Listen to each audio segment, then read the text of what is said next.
నమస్తే, welcome to Mic TV morning show. Telugu దినపత్రికల్లో వచ్చిన ప్రధానమైన వార్తలు ఏమిటో చూద్దాం. ఈనాడులో తెలంగాణ రాష్ట్రంలో సంచలనం కలిగిన ఒక వార్త, ఆరూరి అటు ఇటు బలవంతంగా తీసుకెళ్లిపోయిన భారాస నేతలు, అడ్డుకున్న రమేష్ మద్దతుదారులు, భాజపా నాయకులు. గులాబీ పార్టీలను కొనసాగుతున్న వర్ధన్నపేట మాజీ ఎమ్మెల్యే. బీఆర్ఎస్కు ఒకప్పుడు టికెట్ల కోసం పోటీలు ఉండేవి. ఇవాళ పోటీ చేయడం కోసమై బలమైన అభ్యర్థులను వెతుక్కునే పరిస్థితి బీఆర్ఎస్కు ఉన్నది.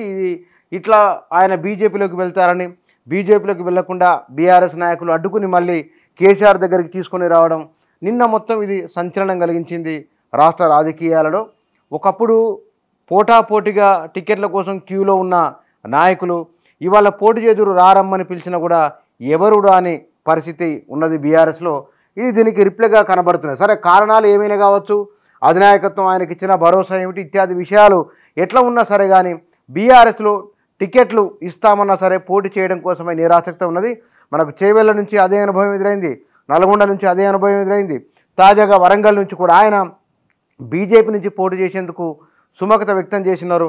సరే, వరంగల్ స్థానం మరొకరికి కేటాయించారు కాబట్టి ఇప్పుడు ఆ సమస్య లేదు. ఆయన టికెట్టు పార్టీని వీడుతానంటే వీడొద్దని తీసుకొచ్చి అధినేత ముందు కూర్చోబెట్టిన దానికి సంబంధించిన ఒక అంశం. ఇది నిన్న జరిగిన ఘటన. ఇక ముందే మేల్కొండి, లేదంటే హైదరాబాద్ మరో బెంగళూరు అవుతుంది. నీటి కొరత నివారణకు చర్యలు తీసుకోండి, భవన నిర్మాణంలో ఇంకుడు గుంతల నిబంధనలు అమలు చేయండి, ప్రభుత్వానికి హైకోర్టు ఆదేశాలనే వార్త ఉన్నది. ఇక ఆర్టీసీలో 3035 ఉద్యోగాల భర్తీ, తుది పరిశీలనలో ప్రతిపాదనలు అనే వార్త కూడా మొదటి పేజీలో ఉన్నది. ఇక అన్నారంలో తీవ్రంగా ఇసుక సమస్య, ఆ రాఫ్ట్పై 3 మీటర్ల మేట, తగ్గిన నీటి నిల్వ సామర్థ్యం, మేడిగడ్డలో ఇంకా పెద్ద ఎత్తున ఇసుక మేటలు అనే వార్త కథనం మొదటి పేజీలో ఉంది. ఇందులో అన్నారం బ్యారేజీకి ఇసుక మేట వేయడం ప్రధాన సమస్యగా మారిందా, రాఫ్ట్ పైన 3 మీటర్ల వరకు ఇసుక మేట వేసిందా, నీటికి డిజైన్ చేస్తే అక్కడ ఇసుక ఉండడం వల్ల ప్రవాహంలో మార్పులు చేసుకుంటున్నాయా అంటే నీటిపారుదల శాఖ, కాళేశ్వరం ప్రాజెక్టు ఇంజనీర్లు, తెలంగాణ మినరల్ డెవలప్మెంట్ కార్పొరేషన్ల మధ్య జరిగిన ఉత్తర ప్రత్యుత్తరాలను పరిశీలిస్తే ఇసుక మేట తీవ్రమైన సమస్యగా ఉన్నట్లు స్పష్టమవుతోంది. అన్నారం సుందిళ్ళ మధ్య 31 కిలోమీటర్ల దూరం ఉంది.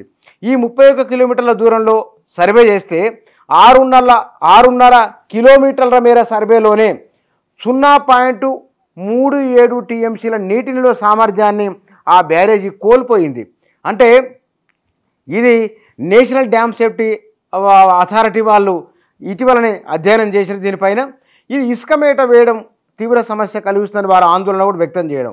మేడిగడ్డ, అన్నారం బ్యారేజీలలో 11.45 కోట్ల టన్నుల ఇసుక ఉంటుందని అంచనా వేశారు. సరే, ఇది అన్నారం బ్యారేజీలో ఉన్న అది పిల్లలు కుంగడానికి, నీటి నిల్వ సామర్థ్యం తగ్గిపోవడానికి, ఈ సమస్య ఉత్పన్నం కావడానికి ఒక ప్రధానమైన అంశంగా ఇసుక మేటలు వేయడం అనేది చాలా స్పష్టంగా అర్థమవుతున్నది. ఇక్కడ ఇదంతా పిల్లర్స్, ఇక్కడ రాఫ్ట్, ఇదంతా ఇక్కడ ఇసుక మేటలు వేయడం ప్రధాన సమస్యగా ఉందనేది ఈనాడులో రాసిన కథనం. ఇది మరొకటి, ప్రణీత్ రావుకు రిమాండ్ అనే వార్త మొదటి పేజీలో ఉన్నది. అంతకుముందు సుదీర్ఘంగా విచారించిన పోలీసులు ఆధారాల ధ్వంసం సొంత నిర్ణయమా, ఎవరైనా ఆదేశించారా అని ఆరా. ఇది దీనికి సంబంధించింది. ఇక 5 హామీలతో కాంగ్రెస్ నారీ న్యాయ్, పేద మహిళలకు ఏటా 1,00,000, ఉద్యోగ నియామకాల్లో 50% కోట. గత ఐదేళ్లలో 22,217 బాండ్లు జారీ. సుప్రీంకోర్టుకు సమర్పించిన అఫిడవిట్లో ఎస్బీఐ అనే వార్త ఉన్నది.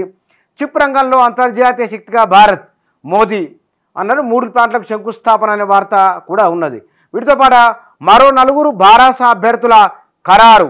వరంగల్లో కడియం కావ్య, చేవెలలో కాసాని జ్ఞానేశ్వర్, జహీరాబాద్లో గాలి అనిల్ కుమార్, నిజామాబాద్లో బాజిరెడ్డి గోవర్ధన్. ఎంపీ అభ్యర్థులు ప్రకటించిన కేసీఆర్ అని వరంగల్ ముఖ్య నేతలు సమీక్ష అనే వార్త కూడా మొదటి పేజీలో ఉన్నది. వీటితో పాటుగా ప్రగతి పనుల సందడి అని, ఎన్నికల కోడ్ అమల్లోకి రాకముందే శ్రీకారం అనే వార్త కూడా మొదటి పేజీలో ఉన్నది. కొత్తగా చేరిన వారికే భాజపా పెద్దపీట అని ఉన్నది. వారు నిన్న మొన్న చేరిన వారు సీతారాం నాయక్, వీరితో పాటు గోడెం నగేషు, గోమాస శ్రీనివాసు, సైదిరెడ్డి, వీరికి టికెట్లు ఇవ్వడాన్ని వార్తగా ఇచ్చారు. ఇందులో కొత్తగా 3 రోజుల క్రితం చేరిన 4 టికెట్లు, మొత్తం 6 స్థానాలకు అభ్యర్థుల ఖరారు అనే వార్త. సిట్టింగ్ ఎంపీ సోయం బాపురావుకు దక్కని అవకాశం అన్నది. దేశవ్యాప్తంగా 72 మందితో భాజపా మలి జాబితా అనే వార్త కూడా ఉన్నది. మరొక వార్త, ఆసక్తికరమైన వార్త ఈనాడు మొదటి పేజీలో వచ్చింది. సుప్రీం ప్రశంస అనే వార్త ఉన్నది. వంట మనిషి కుమార్తెకు సుప్రీంకోర్టు జడ్జీల సత్కారం అనే వార్త. బహుశా ఇట్లాంటివి చాలా అరుదుగా జరిగే ఘటన ఇది. అందుకు సంబంధించిన వార్త ఉన్నది. హృదయాలను కదిలించే అరుదైన ఘట్టం సుప్రీంకోర్టులో చోటు చేసుకున్నది. కోర్టులో వంట మనిషిగా పనిచేస్తున్న అజయ్ కుమార్ సమాల్ అనే వ్యక్తి కుమార్తె యువ న్యాయవాది ప్రజ్ఞకు అమెరికాలోని కాలిఫోర్నియా మిషిగన్ యూనివర్సిటీలో ఉపకార వేతనంతో న్యాయశాస్త్రంలో మాస్టర్ చేసే అవకాశం వచ్చింది. దీంతో బుధవారం ఉదయం కోర్టు ప్రారంభమయ్యే ముందు జడ్జీల లాంజ్లో సిజేఐ జస్టిస్ డివై చంద్రచూడ్ సహా సుప్రీంకోర్టు న్యాయమూర్తులందరూ సమావేశమై కరతాళ ధ్వనులతో ప్రాజ్ఞను అభినందించారు. ఆమె తల్లిదండ్రులను సన్మానించారు. ఈ సందర్భంగా జస్టిస్ డివై చంద్రచూడ్ మాట్లాడుతూ దేశానికి సేవలందించేందుకు ప్రాజ్ఞ మళ్ళీ భారత్కు తిరిగి వస్తుందని విశ్వసిస్తున్నామన్నారు. రాజ్యాంగంపై రాసిన 3 పుస్తకాలపైన సుప్రీంకోర్టు న్యాయమూర్తులందరూ సంతకాలు చేసి ఆమెకు బహుకరించారు. సిజేఐకి పాదాలు నమస్కరిస్తున్న ప్రజ్ఞ ఫోటో ఉన్నది. ఇది చాలా అరుదైన ఘటన సుప్రీంకోర్టులో జరిగింది. అంటే దగ్గర పనిచేస్తున్న వారిని గుర్తించి అభినందించడం నిజంగా అద్భుతమైన విషయం. ఇక చిట్టి AI సాఫ్ట్వేర్ ఇంజనీర్ అమెరికా సంస్థ కాగ్నిషన్ ఆవిష్కరణ అనే వార్త ఈనాడులో మొదటి పేజీలో ఇచ్చారు. ఇక ఆంధ్రజ్యోతిలో ఇయర్ ప్యానల్లో జమ్మికుంట తహసీల్దార్ అక్రమాస్తులు 12 కోట్లు, 21 స్థలాలు, 7 ఎకరాల పొలం, కిలోన్నర బంగారం, ఆస్తుల విలువ 3 కోట్లు, బహిరంగ మార్కెట్లో 12 కోట్ల పైనే. తహసీల్దార్ రజనీ సన్నిహితుల ఇళ్లలో ఏసీబీ దాడులు, రజనీ అరెస్టు, రిమాండు అనే వార్త ఉన్నది. ఇయర్ ప్యానల్లో ఇచ్చింది ఆంధ్రజ్యోతి రజనీకి సంబంధించింది. ఇక పేద మహిళలకు ఏటా ₹1,00,000 అనే వార్త ఉన్నది. ప్రభుత్వ ఉద్యోగుల 50% వాటా, ఆశా అంగన్వాడీల వేతనాల పెంపు అనే వార్త ఉన్నది. మరో ఇంట్రెస్టింగ్ వార్త, మల్కాజ్గిరి కాంగ్రెస్ అభ్యర్థిగా మర్రి జనార్దన్ రెడ్డి అని క్వశ్చన్ మార్క్ ఉన్నది. నాగర్ కర్నూలు బీఆర్ఎస్ మాజీ ఎమ్మెల్యేతో సంప్రదింపులు 1-2 రోజుల్లో ప్రకటన అనే వార్త కూడా మొదటి పేజీలో ఉన్నదిగా. అధినేత వద్దకు ఆరూరి రమేష్ అనే వార్త, అరుణక్ సై జితేందర్కు నై అని, మహబూబ్నగర్ టికెట్ మహిళా నేతకే ఖరారు అనే వార్త కూడా మొదటి పేజీలో ఉన్నదిగా. సచివాలయం నిర్మాణంలో ఐటీ పేరిట లూటీ, 6 నెలల్లో అడ్డగోలుగా ధరల పెంపు, 180 కోట్ల నుంచి 360 కోట్లకు చేరిక, గ్లోబల్ టెండర్లు పిలవకుండానే నామినేషన్పై ఐటీ పనుల అప్పగింత అనే ఒక కథనం మొదటి పేజీలో ఉన్నదిగా. రాష్ట్ర పోలీసుల చేతికి గరుడాస్త్రం అనే వార్త, ఇంకుడు గుంతలపై నిర్లక్ష్యం వద్దు అనే హైకోర్టు వార్త, గ్రూప్ 1 దరఖాస్తులు భారీగా తగ్గాయని ఒక వార్త ఉన్నది. నిరంకుశ పాలనపై 67% మంది సై, దేశంలో నిరంకుశ సైనిక పాలనకు మద్దతు అని, సైనిక పాలనకు 72% మంది ఓకే అని వ్యూ రీసెర్చ్ నివేదికలో వెళ్ళాడని ఒక వార్త వచ్చింది ఇందులో. ఇక 5 ఏళ్లలో జారీ చేసిన ఎలక్ట్రల్ బాండ్లు 22,217 అని ఒక వార్త ఉన్నది. ఇక ఎస్ఐబిలో స్పెషల్ రూమ్, జిల్లాల్లో వార్ రూమ్స్, ప్రణీత్ రావు ఫోన్ ట్యాపింగ్ తీరిది అనే వార్త కూడా ఉన్నది. ఇక ఈసీల నియామకంపై రేపు సుప్రీం అత్యవసర విచారణ అనే వార్త ఉన్నది.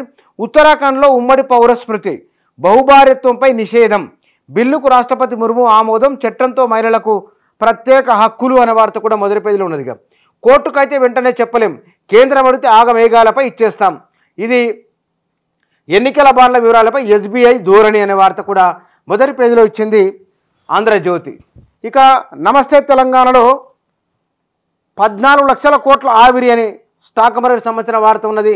మరో 4 ఖరారు అని బీఆర్ఎస్ ఎంపీ అభ్యర్థులకు సంబంధించిన ఒక వార్త ఉన్నది. ఇక 5 ఏళ్లలో ఎన్నికల బాండ్లు 22,217 అని ఇయర్ ప్యానల్లో ఇచ్చింది. ఇక పంటలకు దేవుడే దిక్కు అని కోరడి మాట్లాడినట్లు ఒక వార్త, మంత్రి మాట్లాడినట్టు ఒక వార్త ఉంది. బెంగళూరు దుస్థితి మనకు రావద్దని హైకోర్టు చేసిన వ్యాఖ్యకు సంబంధించిన వార్త ఉన్నది. మహిళా కౌలు రైతు బలవన్మరణం అనే వార్త ఉన్నది. ఆటో నడువక ఆయువు ఆపేస్తున్న ఉపాధి కరువై బతుకు బరువైన ఆటో కార్మికుని మరణానికి సంబంధించిన ఒక వార్త ఇందులో ఉన్నది. విషాదకరమైన వార్త అది. సర్కారు బడుల్లో కలెక్టర్ల తనిఖీలు అనే వార్త, కళానికి విలేకరుల కలంకం, వసూళ్లకు 4 బలి అని ఒక వార్త మొదటి పేజీలో ఇచ్చింది నమస్తే తెలంగాణ. ఇక సాక్షి దినపత్రికలో 2020 ఆఖరిలో దోలేరా చిప్ అని ఒక వార్త ఉన్నది. ఇక చిన్న షేర్లు క్రాష్ అనే వార్త స్టాక్ మార్కెట్ సంబంధించింది. ఆ చట్టంపై రేపు విచారిస్తామని వంట మనిషి కుమార్తె ప్రజ్ఞ అని, కవ్విస్తే అనుయుద్ధమని ఒక వార్త ఉన్నది. పుతిన్కు సంబంధించింది. మళ్ళీ ఆ ఇద్దరు బైడెన్ ట్రంప్కి సంబంధించిన వార్త ఉన్నది. ఇక ఇంటర్ స్పాట్ షురు అనే వార్త, నేటి నుంచి అంతర్జాతీయ ఆధ్యాత్మిక సమ్మేళనం అని కనగా శాంతివనానికి సంబంధించిన ఒక వార్త ఉన్నది. ఇందిరమ్మ పట్టాలు ఇప్పట్లో లేనట్లే స్టోరీ ఉన్నది. పారాచూట్లకే ప్రాధాన్యమని బీజేపీ అభ్యర్థులకు సంబంధించిన వార్త. సరైన అభ్యర్థులు లేకనే బీఆర్ఎస్ వారిని బీజేపీ చేర్చుకుంటుందని కేసీఆర్ అన్నట్లు ఒక వార్త ఉన్నది. పేద మహిళలకు ఏటా ₹1,00,000 ఇస్తామనే వార్తని కేబినెట్లో బట్టి నెంబర్ 2 అని ఉత్తమ్ చేసిన వ్యాఖ్యలకు సంబంధించిన వార్త మొదటి పేజీలో ఉన్నది. వీటితో పాటుగా బీఆర్ఎస్ బీజేపీ ఆరూరి హైడ్రామా అనే ఒక స్టోరీ కూడా ఉన్నది. ఇంజనీరింగ్ కొలువుల భర్తీ షూరు అనే వార్త. 5 ఏళ్లలో 22,217 ఎలక్ట్రల్ బాండ్ల జారీ అనే వార్త ఉన్నది. ఏఐకి చెప్తే వెబ్సైట్ రెడీ అనే వార్త. బెంగళూరు కానివద్దని హైకోర్టు చేసిన వ్యాఖ్యలకు సంబంధించిన వార్త ఉన్నది. మరో 4 బీఆర్ఎస్ రెండో జాబితా అనే వార్త మొదటి పేజీలో వచ్చింది. త్వరలో కొత్త కార్డులు రేషన్ కార్డుతో సంబంధం లేకుండా ఇవ్వాలని ప్రభుత్వ నిర్ణయం అనే వార్త కూడా ఆరోగ్యశ్రీకి సంబంధించింది. 4 తెలుగు దినపత్రికలు తొలి పేజీలో ఇచ్చిన వార్తలు ఇవి.